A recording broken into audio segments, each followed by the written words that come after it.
I got an A star in A-level economics at almost 100%, and the reason that you clicked on this video is that you want to get that grade as well. Do not worry, I am about to tell you everything that I did that helped me get that grade. Everything from study strategies to exam technique to time management in the exam itself. I understand how infuriating it is when you feel like you know a lot about economics but you're still unable to get that top grade in the exam. In 2024, just over 7% of students achieved an A star in A-level economics. This video is going to help you study, so hopefully you can be one of those students. Hello everybody, welcome back to my channel and welcome to today's video where I want to tell you everything that I did for A-level economics. I am currently a third year economics student at the London School of Economics and I sat my A-level exams in 2022. So technically I'm a fourth year because I did a year abroad, but that's information for another video. I study economics at LSE and economics was by far my favourite A-level. Now, one of the things that I found incredibly infuriating about A-level economics was the fact that there were so many things I wanted to talk about in my exam questions that I quite simply couldn't because they weren't relevant for the question itself. The topics that I wanted to go on a tangent and talk about because I'm genuinely passionate about this subject, they wouldn't have actually helped me score marks.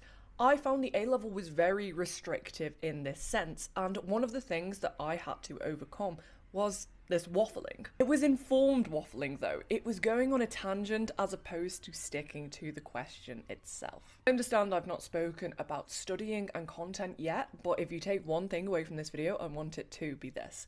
It doesn't matter how good you are at economics, you need to understand how to answer the exam in the way the examiner wants you to.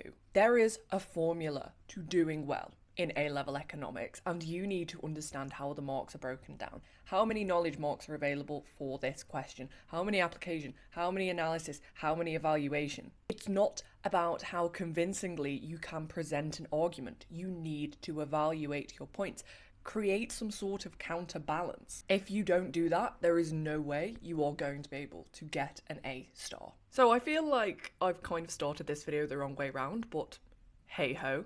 First things first, understand what the examiner is looking for by asking your teachers and having a set exam paragraph structure.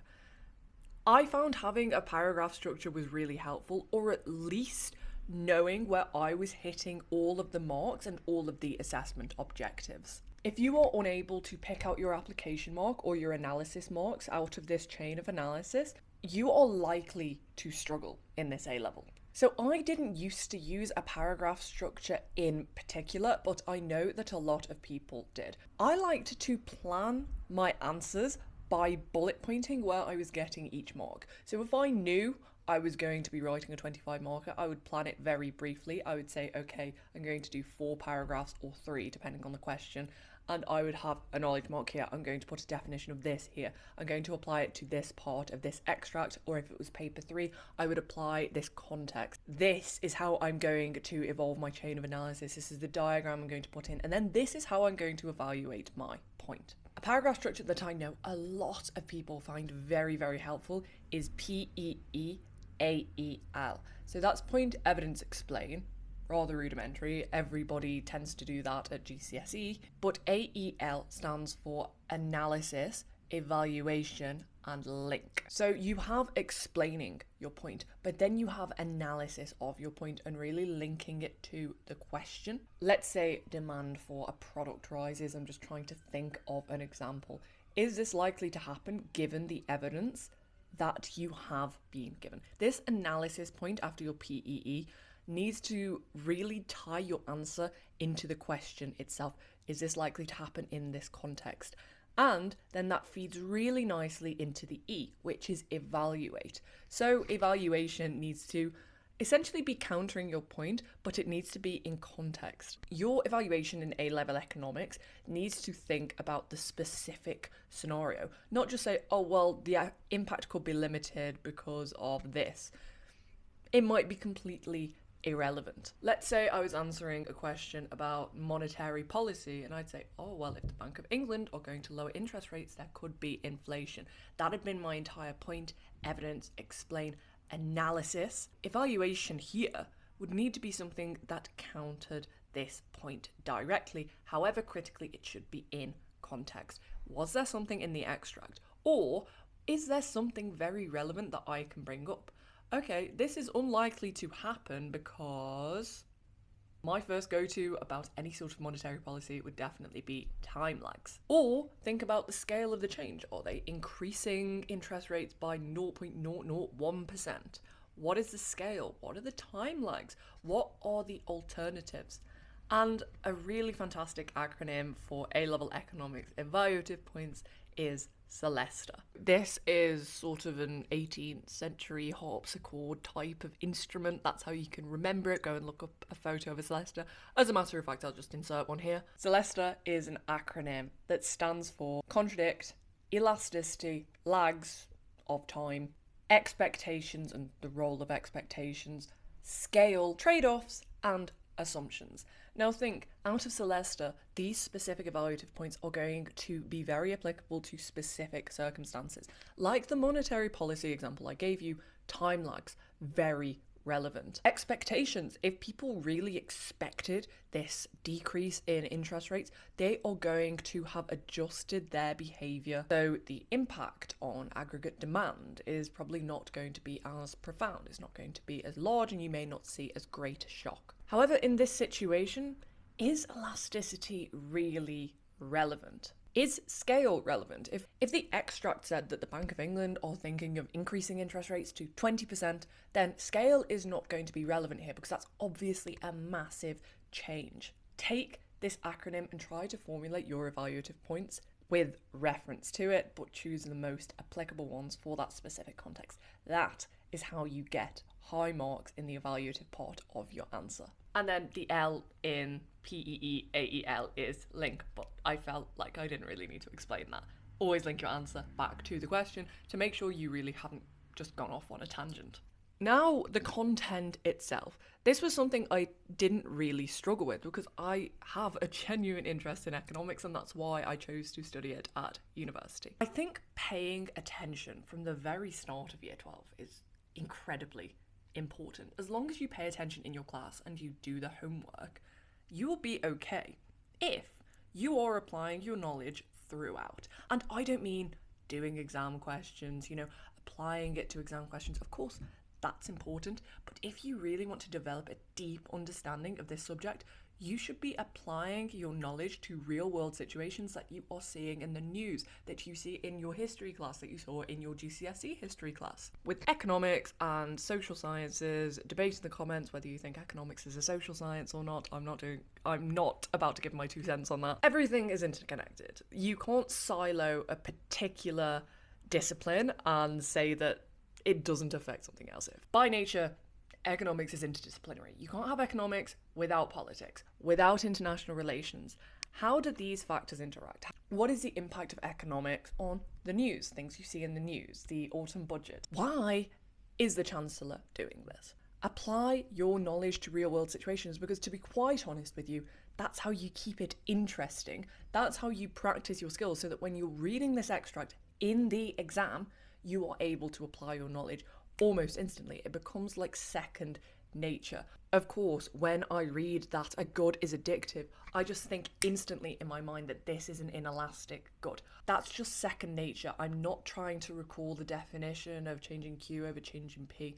I just know it. Also, reading the news, I'm not saying go to read the Financial Times. I'm saying watch BBC News or watch whatever news outlet you prefer.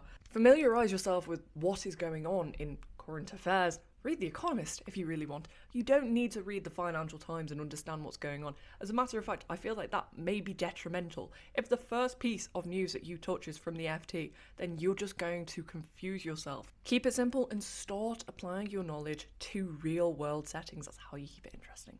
Now, one of the things I'm constantly being asked is, well, how do you remember the diagrams? How do you remember the things in year 13, like market structures, like tariffs? Those diagrams are self-explanatory if you thoroughly understand them. Why are you just trying to remember that MC equals MR is the profit maximizing point? Think about it logically and keep asking yourself why. You don't fundamentally need to know it. You don't need to be able to prove it algebraically or anything like that. but understanding why. I think that's what really helped me, because I wasn't able to just sit there and take that. I was saying, well, I don't understand. It doesn't make logical sense. Can you explain this to me? And then my economics teacher did. And then I watched a YouTube video on it that explained exactly the reason for it. It did go through the mathematical derivation, which I found very interesting. And to be honest, it's something I covered in my first year of university, and I found that fascinating. Understanding things will help you retrieve them better. So you will be able to draw the perfect competition diagram much more easily if you actually understand what it is demonstrating. In addition to that, you need to understand how shifts in policy shift the actual curves on the diagram. Because it's one thing to be able to remember the diagrams, it's another thing to be able to use them to demonstrate something. This is particularly important in year 13 macroeconomics when you're using tariffs or quotas or one of these the more complicated macroeconomics diagrams. And look, don't get me wrong, I'm not ignorant to the fact there are some things that you just need to remember. Of course, you need to remember the stages of quantitative easing. It's one of the topics that everyone finds difficult. I found it difficult because all of a sudden you're thrown into government bonds, corporate bonds. What's a bond? Very difficult to understand when you're first getting to grips with it. And there are quite a lot of stages you need to remember. If you understand it, it makes memorization easier. However, at the end of the day, that's one of those things that most people just try to remember step by step. I recommend using flashcards for this. I had quite a few flashcards for A-level economics, especially for those second year topics. So those year 13 topics I found much more difficult because they are, but equally when you're revising year 13 content, you are kind of implicitly revising quite a lot of year 12 content as well, because it builds upon it. Specific topics that are taught in isolation, like let's think of the Easterlin paradox or happiness or GDP as measure of happiness, that doesn't really come up that much in year 13. However, you will be revising it as you go along. Once again, I highly recommend incorporating exam technique from day one. As in, start doing practice from the start of year 12. Don't just think, oh well, I'll learn the content now and then I'll do the exam practice later. No, exam technique is a massive part of A-level economics. Like I was saying, if I had to go back and do it now, I would really have to familiarise myself with how many marks are available for each assessment objective in each question. And I would want to practice before I went and sat that exam in very, very tight timed conditions. In my opinion, A-level economics exams are borderline an endurance test. I think it's pretty fair to say that the majority of people would score significantly better if they were given more time in the exam. You need to be very, very strict with the amount of time you allocate to each question. I highly recommend a minute a mark, though you should be lenient with this. I'm going to be realistic, those 1 markers at the start of the paper do not take 1 minute. It's a box ticking exercise. I could do it in 5 seconds. However, you want to have a minute a mark, though you do need time to go over the extract. Now, another question I'm constantly being asked about exam technique is, yeah, it's a minute a mark and you have leniency, but where do you cut down on time? So yes, those shorter answer questions, oftentimes you don't need 4 minutes to do a 4-mark calculation question.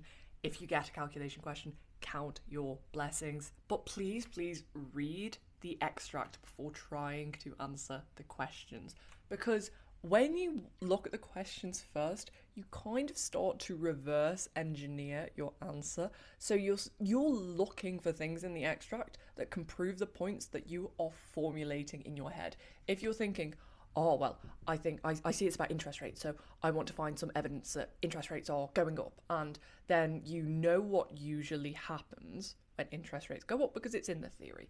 However, you need to link it back to that extract and what's going on in that extract and that country and that economy in particular.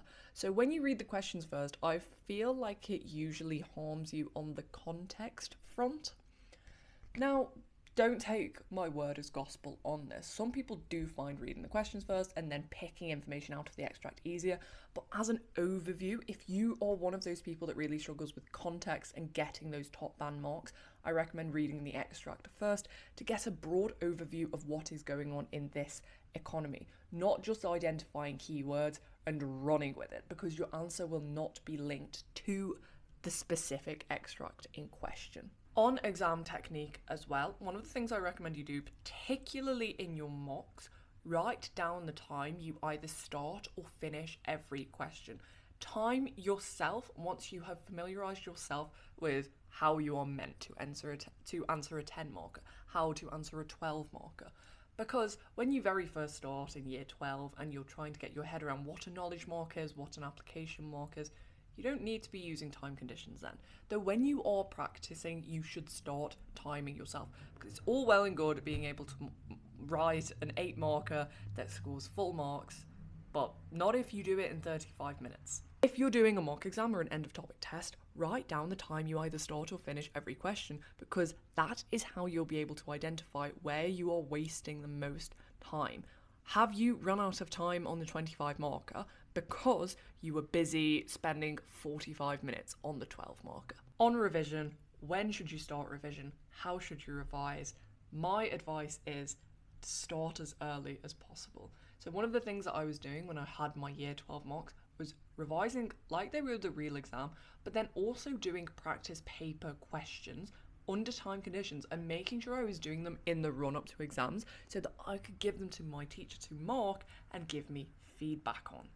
Because I understood that my exam technique was what was holding me back, not my fundamental understanding of economics. Having a genuine interest in the economy and politics and international relations and everything, any sort of interest in the way the world works, finance, money, why people behave the way they do, you will like this A-level. It may infuriate you because you learn some things that you might deem to be boring, but I think the content itself is incredibly interesting. One of my favourite revision strategies for A-level economics was blurting. So getting a topic, a specific specification point, and writing down everything that I knew about it. Oftentimes this was market structures, especially when I was getting my head around it. So, how do you draw an oligopoly diagram?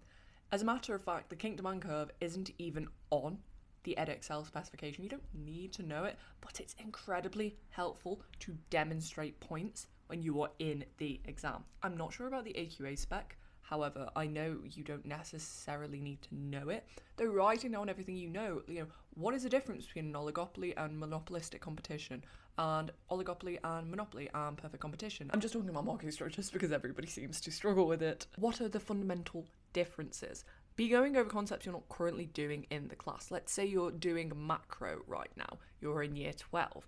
Go and try a practice paper question on microeconomics. Blurt down everything that you covered in your first 2 weeks of A-level economics, or spec point 1.1.3, for example. Have you remembered it? Is it ingrained into your long-term memory? Is there anything that you have forgotten? What's the definition of specialization? Little and often is the key to success. And what's brilliant about economics is that you can see how all of the different topics link together. If you fundamentally understand that, your analysis, your chains of analysis are going to be so much deeper, they're going to be so much richer, and you are going to be able to get those top marks in the exam. It's about your understanding, your ability to manage your time in the exam, and critically about going over content you're not currently doing in the class, because I'm not going to sugarcoat it, there is a lot of content for A-level economics. Though if you find it interesting, I'm sure you will do well. If you have any questions, be sure to leave them in the comments, and if you like this video, be sure to like and subscribe because I post my top study tips and tricks every single day. Bye guys!